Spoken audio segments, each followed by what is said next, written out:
Hey everyone, this is Chester Tan from Music for the Life. Today I'm going to review the Creative Life Mic M3. I'm recording this using the Asus ZenBook Pro Duo UX582 built-in camera. So yeah, as you can see, there are some functions here which I'd like to show you. First of all, let me switch the cardioid polar pattern into the omni. So now you can hear me even though I'm facing the mic in front of you. So first let me remove the pop filter. So this pop filter is actually using a magnet to actually attach here. Okay, so what I like about this mic is that actually it has a headphone that it can actually monitor what my recording is. There's a button here to actually mute the monitoring. And when I press this, now the light turns blue and I can hear myself talking.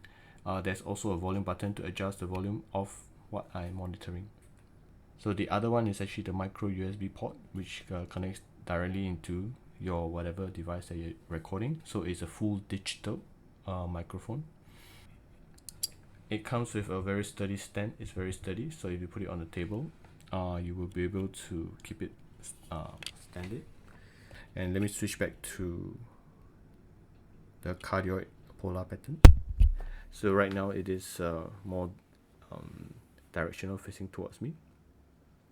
With this pattern, the focus is really on the front, so if I snap my fingers,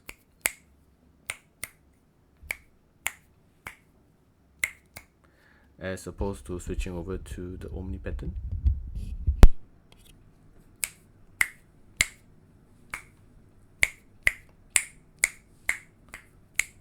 So it actually captures the room sound more with this omni pattern, but you can hear that the sound is actually crispier.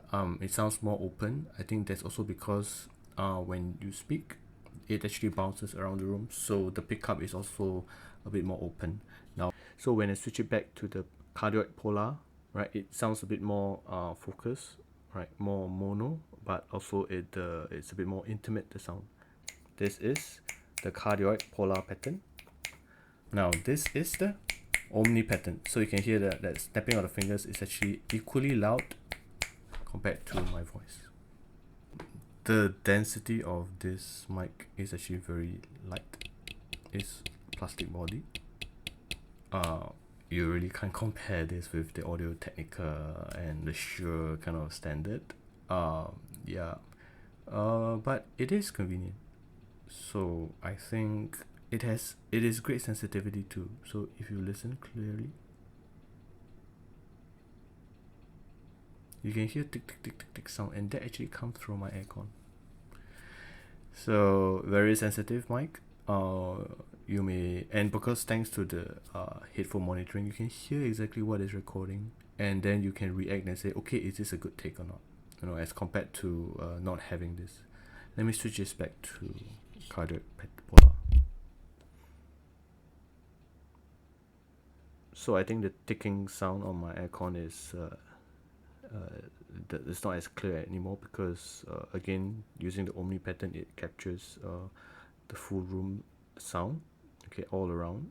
And with this cardioid polar pattern, it's more close, more towards me. So I think the pop filter actually does well in maintaining the integrity of the recording, especially when people who are too excited and they talk too much. But in general, I think if you do not have to talk so close, the pop filter is not necessary. So let me remove it. Yeah, so now the pop filter is removed, and so you can hear that actually there's no need to really use the pop filter. It's just for aesthetic, you know. When you see people recording using a pop filter, you think, oh, it's really cool, you know, it's very professional, but really it doesn't. You don't need it.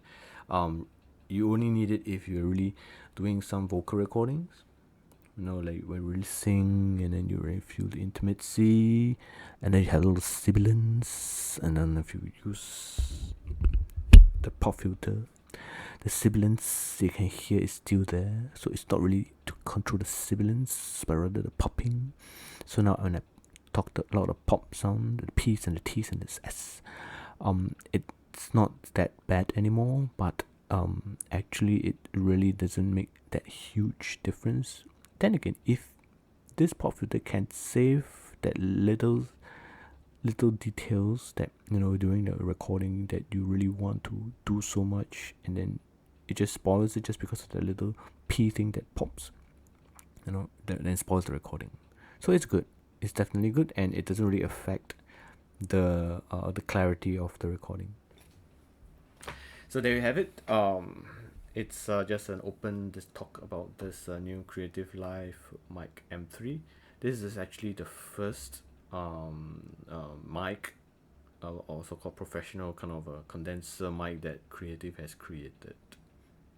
And I think it's good. I mean, Creative has a lot of experience in audio engineering, so not surprised that they are expanding to this.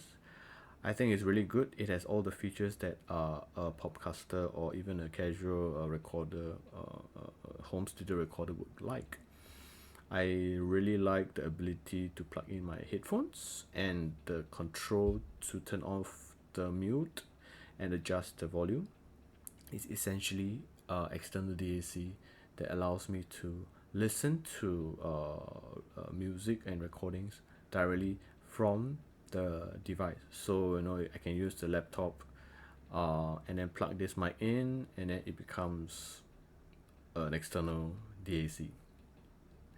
So and I also like that they have actually two polar recording modes. They have the cardioid polar mode, and then they have the omni mode. So depends on which one you like. You don't have to buy two mics. It's 2-in-1. Very great. I appreciate that. And best of all, the price is only 89 Singapore dollars. Alright, so here's Chester Tan from Music for the Life signing off. Have a good day.